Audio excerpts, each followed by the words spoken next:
Salutare, prieteni! O să vă spun încă de la început că nu suntem în măsură să declar dacă ei sunt pe aici în carne și oase, dar este cer că, prin publicitatea care li s-a făcut în ultimele decenii, au intrat în fiecare colțișor din casele, din ființele și din cultura noastră.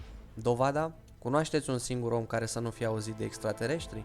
Încă din cele mai vechi timpuri, oamenii au crezut în ființe supranaturale, convingeri bazate probabil pe acel instinct al supraviețuirii care ne ține în alertă și pe încercarea de a explica lucrurile pe care ei nu le puteau înțelege. Încerc doar să-mi imaginez ce simțeau acei primi exploratori care au părăsit Africa și care au împânzit Terra, mergând prin lumi în care nici planetele, nici animalele și mai ales celelalte specii de oameni nu le erau cunoscute.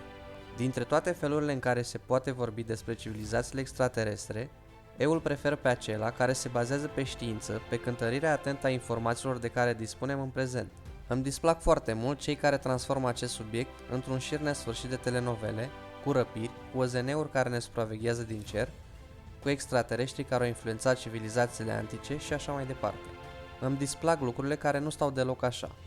Chiar dacă abordările pot fi uneori puternic speculative, se poate vorbi despre o tratare științifică a contactului cu posibilele civilizații extraterestre. La urma urmei, explicația venirii și a devenirii noastre pe acest pământ e cel mai mare dintre mistere, e enigma supremă. În măsura în care lucrurile neexplicate pot fi considerate miracole, ivirea vieții e cel mai mare miracol, un miracol pe care încercăm totuși să-l explicăm în termenii științei. Și pe măsură ce avansăm, constatăm, la fiecare pas, că lucrurile sunt chiar mai miraculoase decât păreau la început. Din câte se cunoaște, prima referire tipărită despre un OZN misterios a apărut la 29 martie 1888 în ziarul Santa Fe Weekly New Mexican. Ziarul relata că târziu, în seara zilei de 26 martie, locuitorii satului Galisteo observaseră trecerea unui balon mare și auziseră sunetele de veselie ale pasagerilor. Din navă a picat un pahar de o măiestrie cu totul deosebită și o minunată floare cu o foaie de hârtie asemănătoare mătasei cele mai fine, pe care se vedeau niște caractere care semănau cu cele japoneze de pe lăzile de cei.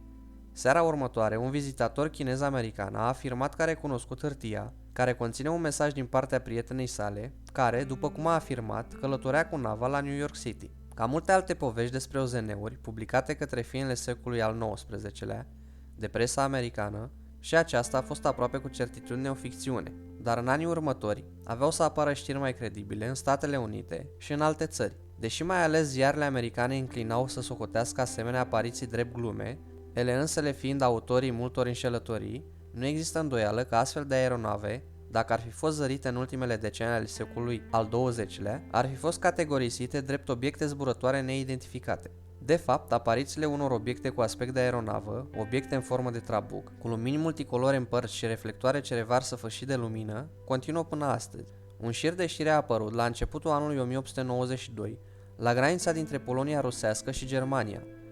Așa cum se va întâmpla și în cazul știrilor ulterioare despre OZN-uri, s-a bănuit că Germania au făurit un tip perfecționat care putea zbura împotriva vântului și pluti în atmosferă timp îndelungat. Începând de la jumătatea lunii noiembrie, numeroși martori oculari din zonele urbane și rurale ale Statelor Unite au semnalat aparițiile unor lumini nocturne, staționare sau care evoluau repeziciune, presupuse fi ale unor aeronave. Aparatele semnalate în timpul zilei erau de regulă asemănătoare, oarecum cu un balon care naviga cu coada în față, prevăzut cu ceea ce păreau a fi niște aripi atât în față cât și în spatele luminii, conform relatării făcute de San Francisco Call din 22 noiembrie 1892.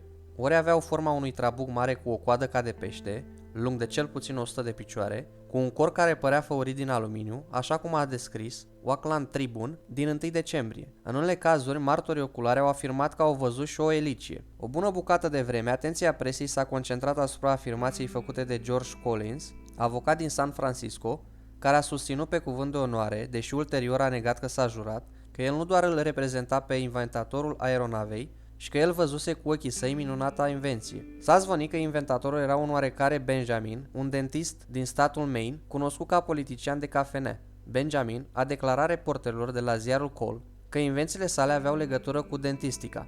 Apăsat de aceia care bănuiau că nu a dezvăluit tot adevărul, el s-a ascuns. Reporterii au pătruns prin efracție în atelierul său, dar nu au găsit nimic, decât doar plombele dentare de aramă. La 24 noiembrie, conform unui articol din Oakland Tribune, Hart, procuror general al statului California, își asumase rolul de reprezentant legal al inventatorului. El a spus că existau 2 aeronave, a doua fiind construită într-un sat de la răsărit, și că treaba sa era de a consolida ambele interese. Aeronavele urmau să bombardeze fortul spaniol din Havana, Cuba. Ulterior, Hart, ca și Collins, înaintea lui, a retractat și curând a admis că personal nu văzuse invenția, dar că întâlnise pe cineva care pretindea că el este inventatorul. Pe 16 aprilie 1897, vâlva cum cu aeronava a fost semnalată în Texas a fost schițată în ziarul Dallas Morning News. Agitația stârnită în jurul aeronavei din California s-a stins, însă luna următoare, în februarie 1897, presa din Nebraska a început să publice relatări primite din districtele rurale despre lumini care survolau cu o viteză remarcabilă. În următoarele săptămâni, un val de apariții s-au abătut asupra Nebraskei, apoi asupra statului vecin, Kansas. La începutul lunii aprilie, aeronavele se îndreptau spre est, nord și sud, iar toate ziarele vor fi pline de știri despre apariții, zvonuri și de pălăvrăgeli.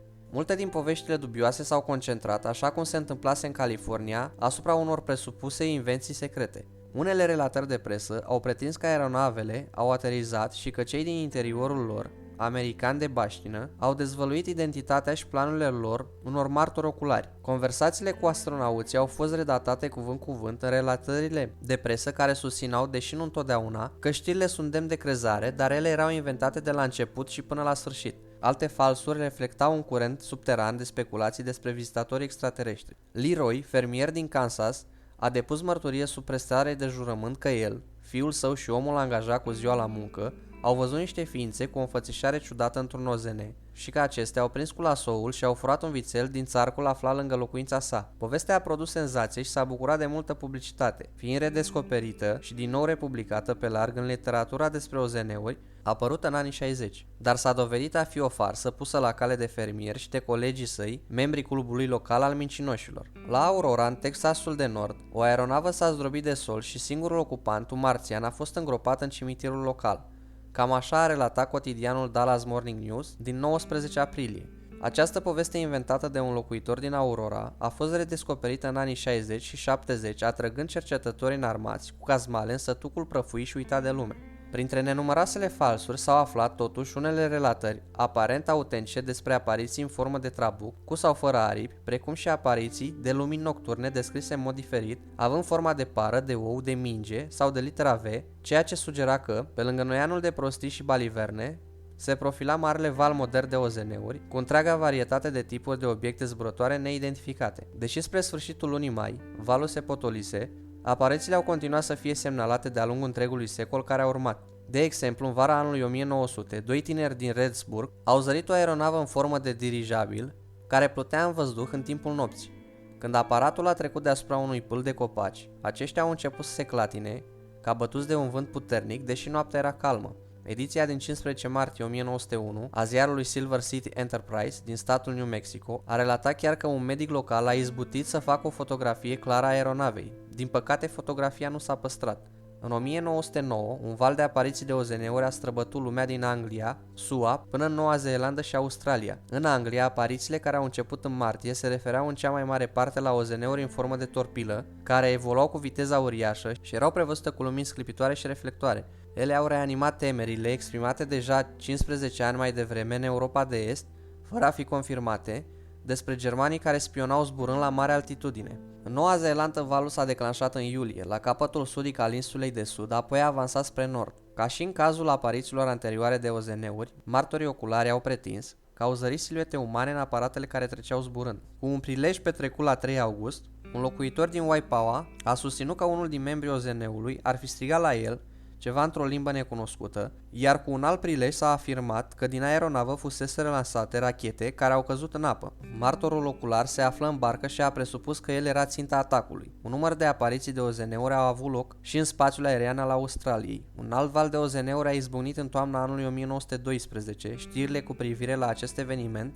răspândindu-se în toată Europa. Obiectele au fost descrise, ca de obicei, drept aparate mari, în formă de trabuc, prevăzute cu reflectoare puternice. Puține relatări menționau existența aripilor. Ca și în cazurile anterioare, s-a afirmat că ele erau în stare să se deplaseze în zbor planat cu mare viteză, chiar și împotriva vântului. Valul cedase în aprilie, dar aparițiile au continuat să fie semnalate periodic în Europa și în alte zone. Ține de zona evidentului că problema comunicării cu civilizațiile extraterestre nu este una dintre cele mai simple. Dar, câtă vreme putem spune că este probabil ca ele să existe, va trebui să încercăm să o rezolvăm. Deși ne aflăm acum abia la primii pași, au început deja să apară cei care trag semnale de alarmă. De exemplu, în revista Nature Psychic, ediție din august 2016, fizicianul Mark Bashman se arăta îngrijorat de un eventual contact cu extraterestri. Ideea este controversată și pe bună dreptate. Cu un acces la dispozitivele corecte, orice persoană ar putea face un pas important și unilateral în ceea ce privește comunicarea cu extraterestri, fără o discuție sau un acord la nivel global. În cel mai rău caz, consecințele ar putea fi catastrofale. Orice civilizație care ne-ar descoperi existența va fi foarte avansată și este probabil să nu ne trateze frumos. Nu avem nicio idee dacă extraterestrii sunt periculoși, dar singura istorie a vieții pe care o cunoaște, cea de pe pământ, este marcată de conflicte violente, o luptă continuă pentru resurse și oprimarea grupurilor mai slabe de cele mai puternice.